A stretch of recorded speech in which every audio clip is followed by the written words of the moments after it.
Here we shall continue presenting parts of the work from the well-known ancient Hellenic geographer and historian Pausanias.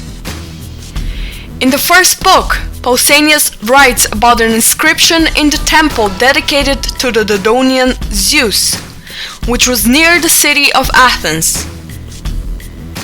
He writes about the bucklers of the Macedonians that were taken from them in a battle and were put in this temple as a war trophy. There was an inscription about them in the temple. These once ravaged golden Asia and brought slavery upon the Greeks. Now ownerless, they lie by the pillars of the temple of Zeus, spoils of boastful Macedonia. This happened in the time when the Molossian king Pyrrhus allied with the Greeks against the Macedonians. In this inscription, the Macedonians are described as a people who once reigned in Asia and enslaved the Greeks, but now their bucklers lay helplessly as proof of the defeat of Macedonia. Pausanias also talks about the condition in Athens and the rest of the Greek regions during and after the reign of Philip and Alexander the Great of Macedon in the 4th century BC. It is known that the Greeks were occupied by Philip after the Battle of Chaeronea, and after the death of Alexander they started a rebellion to get rid of the Macedonian slavery, but the rebellion was stopped. About these events, Pausanias writes, For the disaster at Chaeronea was the beginning of misfortune for all the Greeks, and especially did it enslave those who had been blind to the danger and such as had sided with Macedon. Most of their cities Philip captured.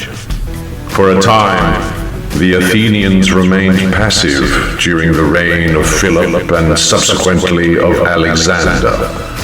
But when, on the death of Alexander, the Macedonians chose Aridaeus to be their king, the whole empire had been entrusted to Antipater. The Athenians now thought it intolerable if Greece should be forever under the Macedonians, and themselves embarked on war, besides inciting others to join them.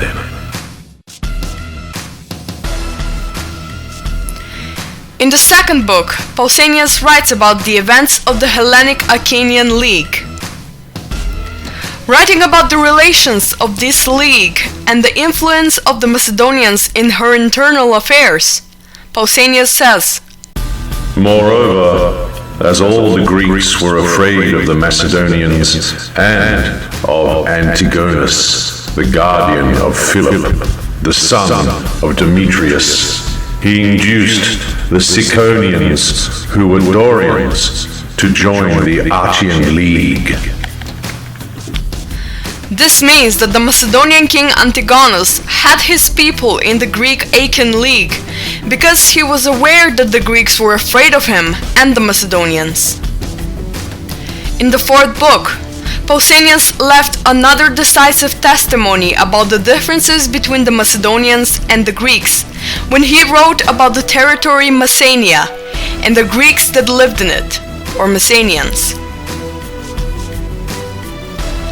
Apparently, the Messenians had big misunderstanding with the rest of the Greeks, which was seen often in the Greek cities, and in one moment they allied with Philip II of Macedon.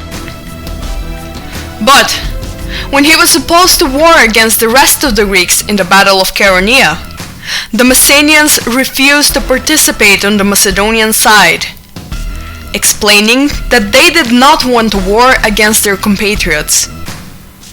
This really is a proof that the Greeks were completely aware that the Macedonians are a nation different to theirs.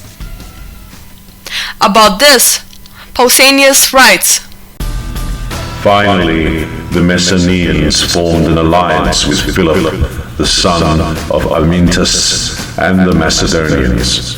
It was this, they say, that prevented them from taking part in the battle which the Greeks fought at Chaeronea. They refused, however, to bear arms against the Greeks.